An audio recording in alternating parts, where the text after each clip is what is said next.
At exactly 3:14 local time, deep inside the freezing fog of the Lincoln Sea, the silent Arctic surface began to move.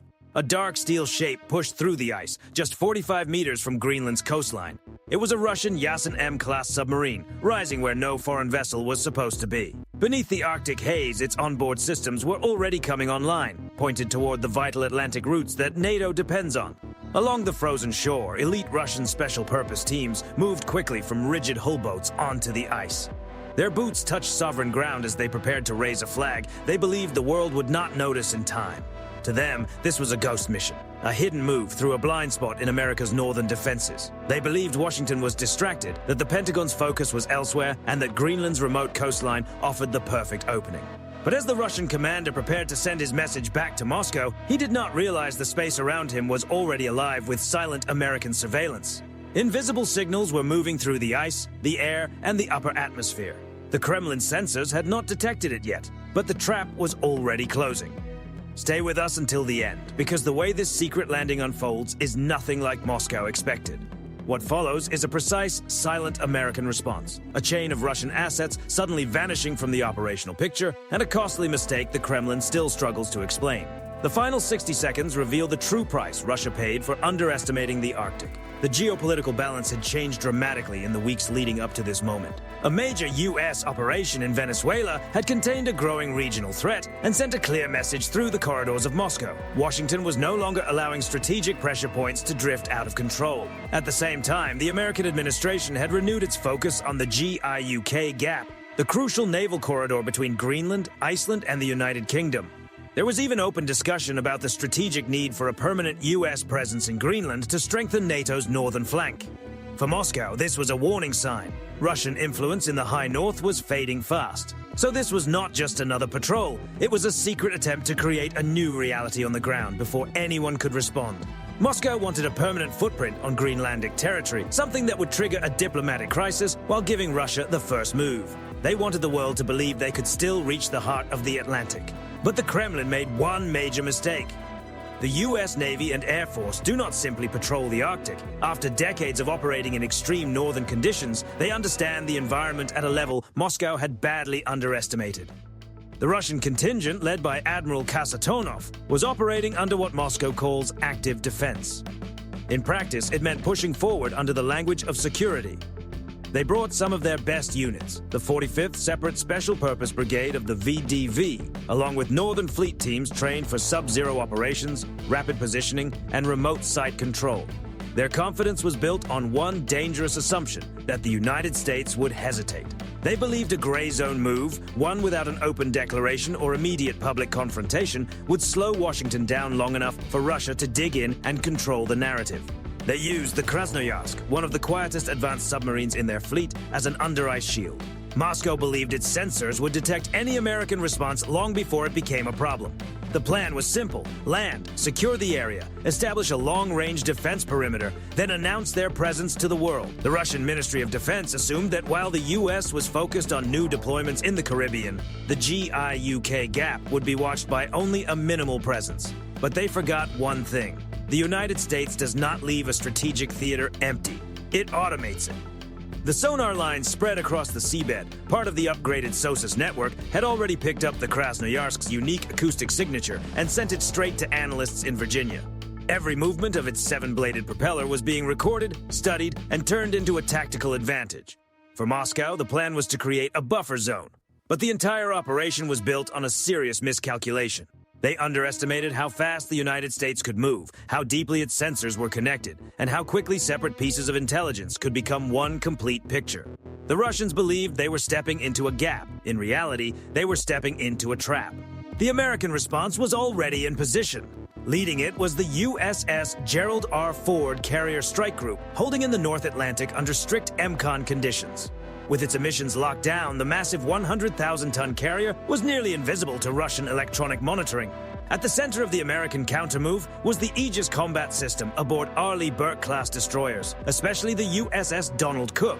Using its AN/SPY-6 radar, the destroyer tracked Russian surface vessels through layers of Arctic fog, snow, and distortion. The radar was powerful enough to detect extremely small objects at long range. Tracking large Russian frigates in those conditions was not a challenge. It was routine. While Russian crews dealt with ice buildup and older sensors losing efficiency in the freezing air, the U.S. Navy launched P-8A Poseidon aircraft across the region.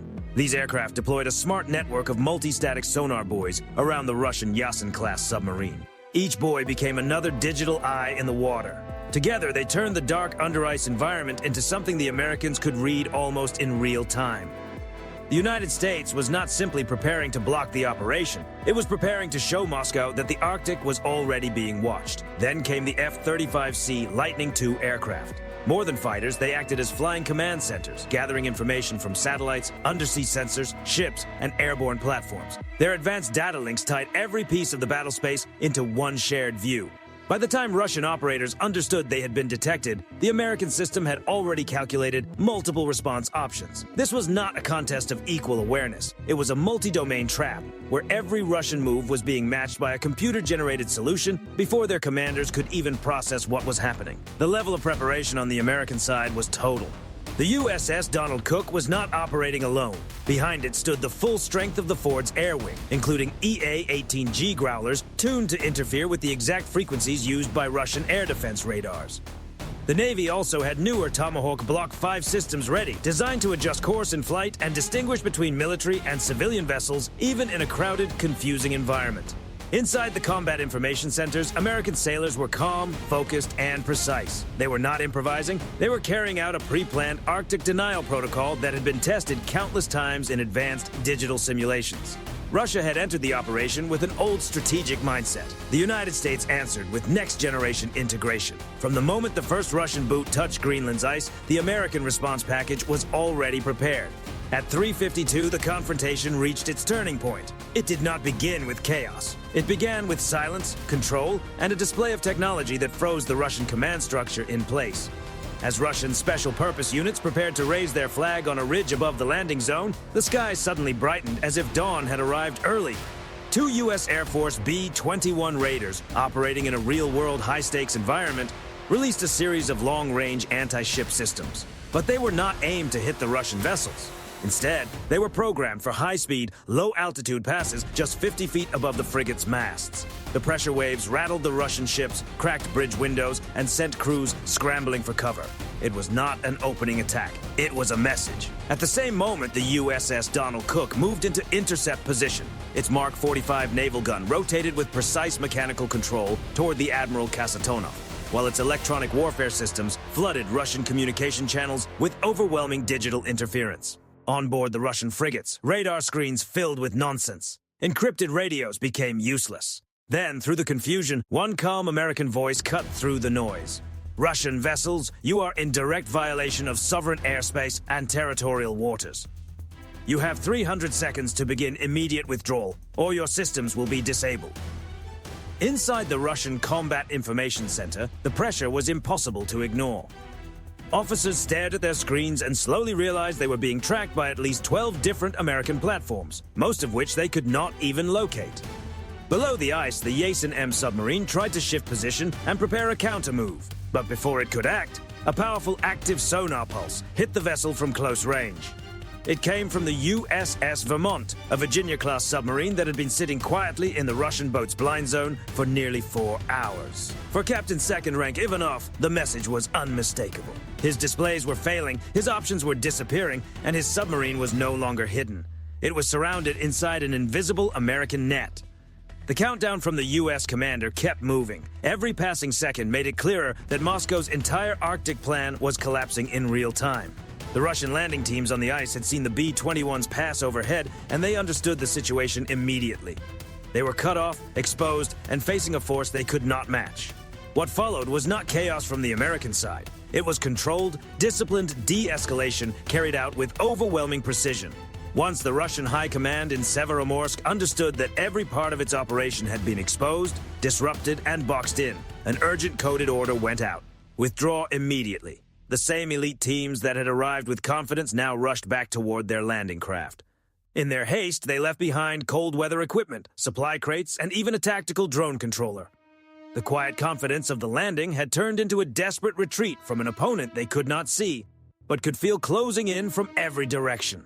As the Russian vessels pulled back, they attempted one final show of strength to cover their exit. but even that failed. One defensive system malfunctioned in the extreme cold, while another was redirected by the USS Donald Cook's electronic countermeasures and went harmlessly off course into the ice. These were the kinds of failures Moscow had no interest in explaining publicly. Admitting them would reveal something far more damaging than the loss of equipment. It would show that a carefully planned operation had been outclassed by American coordination, sensors, and discipline. The embarrassment was complete.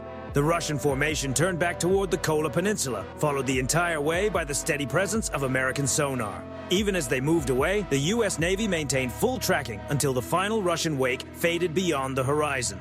In the days that followed, satellite imagery showed an unusually quiet atmosphere around the Northern Fleet's headquarters.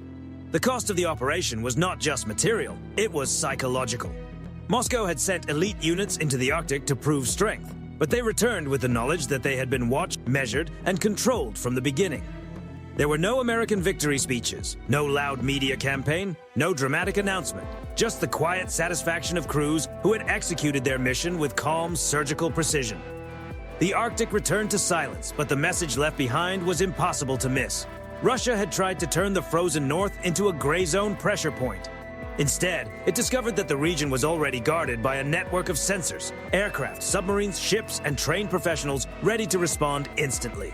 The American presence in the Arctic was no longer theoretical. It was proven. This encounter became a cold reminder of how modern power really works. It is not only about the size of a fleet or the volume of political messaging, it is about information speed, sensor fusion, logistics, training, and the discipline to act before an opponent even understands the full situation. Russia entered the operation with a 20th century mindset, expecting distance, weather, and uncertainty to create room for a bold move. But the United States answered with 21st century surveillance and integrated response capability. The lesson was clear. The Arctic is not an unguarded frontier. It is a strategic domain watched by those who understand technology, endurance, and timing.